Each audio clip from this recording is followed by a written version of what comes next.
a doutora Edilene Lobo, que veio aqui a São Paulo nos prestigiar. Agradeço muito a ter atendido nosso convite. Doutora Edilene é advogada e professora na matéria. Muito obrigado, doutora Edilene. A senhora tem a palavra. Muito obrigada, doutor Ricardo, e na sua pessoa cumprimento os meus colegas de mesa e cumprimento a todas e todos presentes.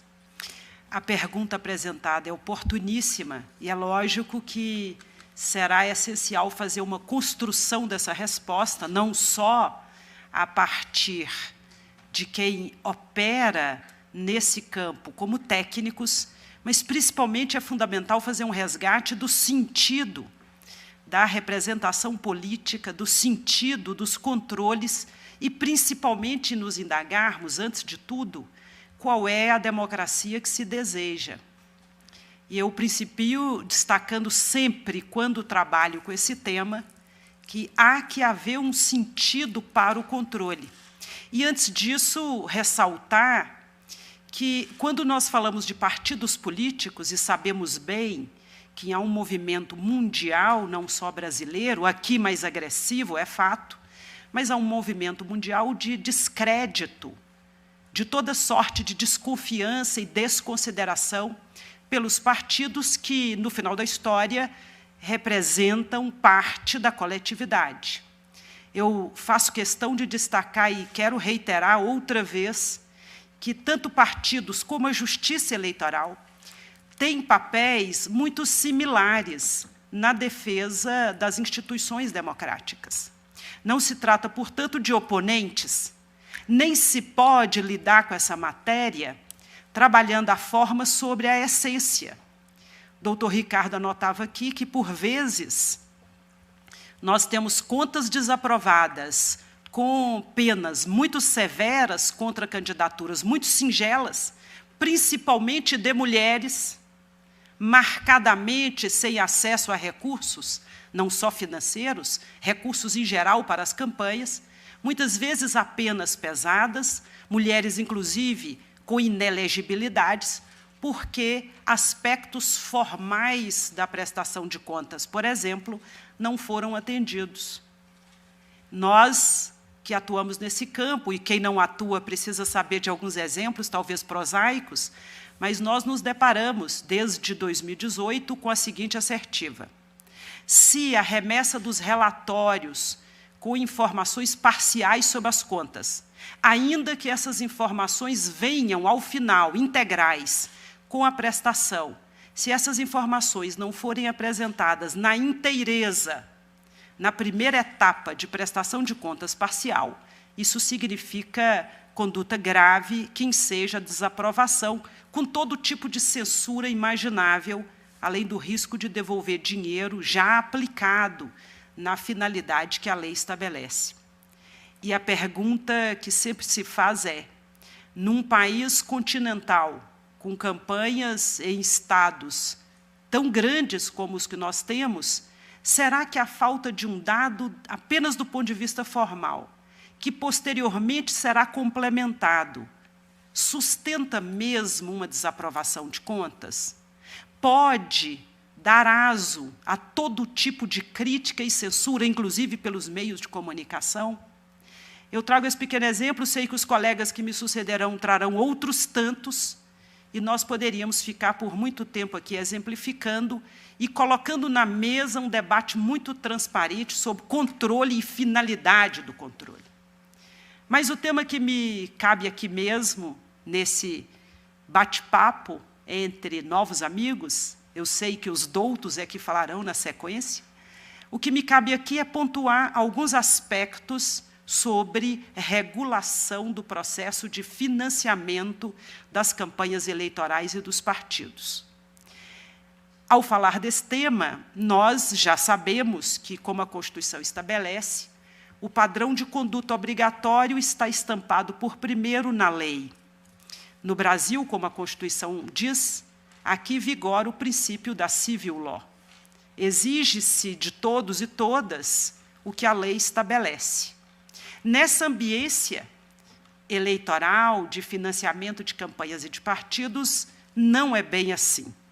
Há uma conjugação de regulações, A lei deveria ser por primeiro, logo depois da Constituição, é claro, mas nós sabemos que as resoluções e as decisões da Justiça Eleitoral, muitas vezes, contam mais, vêm antes.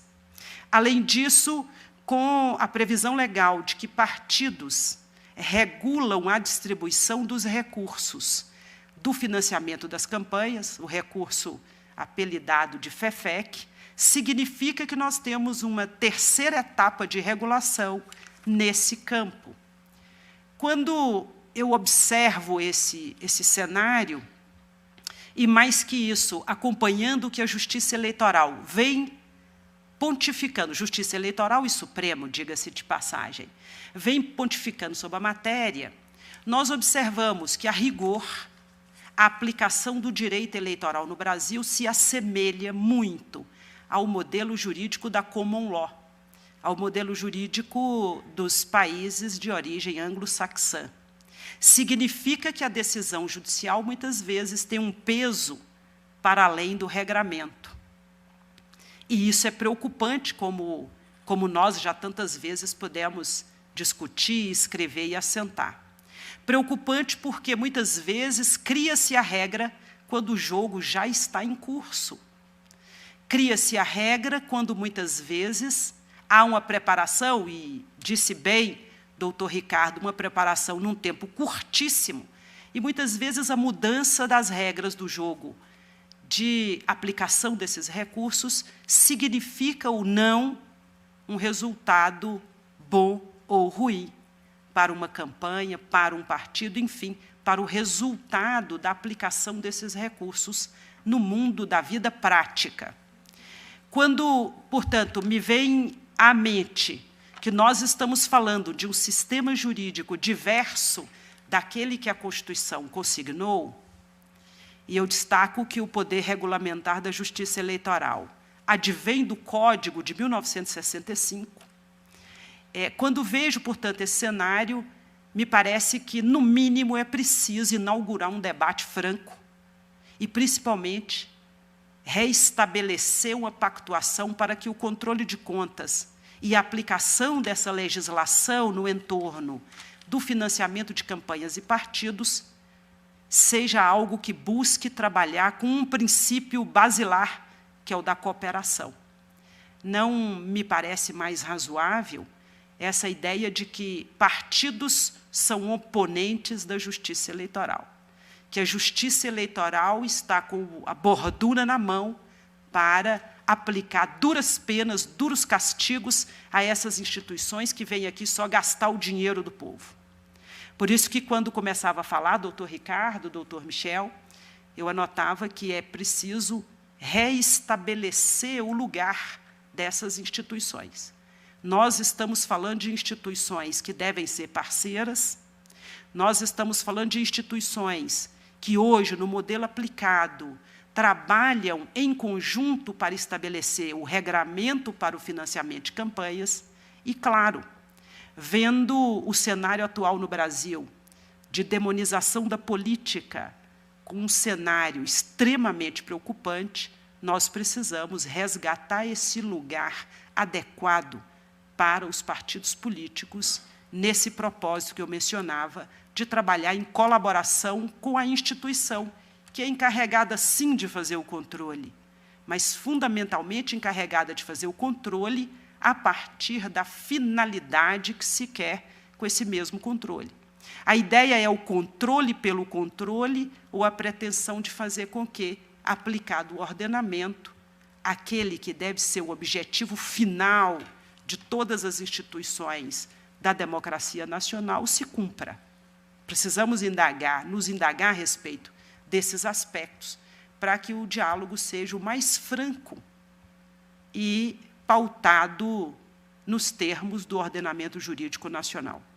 Eu, portanto, me encaminhando aqui para a conclusão dessa primeira abordagem, eu registro que, se aplicará mesmo, como nós estamos vendo, inclusive com a criação de regras fora da estatalidade, se a ideia é essa mesmo, de se aplicar ao ambiente eleitoral o modelo da common law, é preciso que se inaugure um debate franco, É preciso que se diga o que fazer com o princípio da legalidade estrita nesse campo e ainda como é que, efetivamente, em harmonia, essas várias instituições agirão, uma vez que, a manter essa ideia de que se pode criar regras com o jogo em curso, é cenário diverso do que nós assistimos muito recentemente, com maior preocupação com a forma, menor preocupação com a essência, possa se tornar algo corriqueiro. Eu destaco aqui que, logicamente, a atuação da Justiça Eleitoral precisa ser valorizada, assim como a dos partidos, fundamentalmente no campo das ações afirmativas. Passa da hora do Brasil romper com a exclusão sistemática de mulheres e pessoas negras do mundo público, do mundo da vida. Para isso é preciso ter recurso. É por isso que o dinheiro do povo deve ser destinado às campanhas eleitorais. Mas, por outro lado, é preciso também saber que há uma imensa desigualdade entre campanhas e entre instituições partidárias. Por isso, não se pode falar de tratamento único, pasteurizado, como se todas as instituições, todas as candidaturas e todas as pessoas pudessem receber um único, exclusivo tratamento rigoroso. Ou achar que todas as pessoas no entorno da política, todos os partidos, são desonestos, trabalham na ilegalidade e estão aí só para gastar o dinheiro do povo. Eu sei que esse discurso está muito na cena, e ele é fácil. Ele é fácil e ele é preguiçoso, eu devo destacar, porque o punitivista é preguiçoso, é como o pessimista. É claro que viver em sociedade, em democracia, e construir um modelo que possa ser inclusivo, sem a punição pela punição, dá trabalho. Muitas vezes faz com que nós tenhamos que renunciar a posições não tão adequadas a uma proposta mais parelha de vida boa. Portanto, é com essas pequenas pontuações aqui que eu penso que o tema financiamento de partidos, financiamento de campanhas, precisa ser tratado. O papel dos partidos tem que ser resgatado, nós temos que nos indispor com a demonização da política e contar para o povo, em todas as oportunidades, que nós só podemos pensar em vida coletiva com política sendo discutida com qualidade, tendo como referencial o favorecimento e o desenvolvimento da personalidade humana. Com essas brevíssimas palavras, doutor Ricardo, colegas, presentes, senhoras e senhores, eu concluo aqui minha manifestação agradecida por essa recepção tão gentil e pedindo licença para participar de uma audiência aqui ao lado e, logo que puder, retornar para a mesa. Muito obrigada.